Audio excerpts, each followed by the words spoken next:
Ertugrul Ghazi drama series میں آرتک بے کا کردار نبھانے والے ایبارک بیگن دنیا فانی سے رخصت ہو گئے ہیں۔ وہ کچھ عرصے سے کینسر کے مرض میں مبتلا تھے۔ ایبارک بیگن کی پیدائش 1971 میں ہوئی۔ انہوں نے زندگی کے ابتدائی سالوں میں مزدوری اور سیاست جیسے کاموں میں حصہ لیا۔ ان کو شروع سے ہی اداکاری کا شوق تھا۔ اللہ نے ان کی قسمت میں بہت عمدہ کردار لکھا ہوا تھا۔ وہ کہتے ہیں نا کہ ہر چیز کا ایک وقت ہوتا ہے۔ ان کی قسمت میں آرتک بے جیسا عظیم کردار لکھا ہوا تھا۔ اس کردار نے ان کو پوری دنیا میں مشہور کیا۔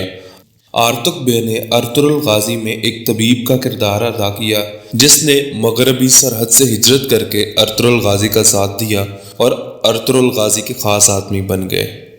بعد میں آرتک بے کو خانلی بازار اور قلعے کا حصار کی ذمہ داری بھی سونپی گئی۔ آرتک بے کا کردار سیزن 2 سے شروع ہوا، جس کے شروع میں آرتک بے نے اسحاق کو ادویات کے بارے میں سکھایا۔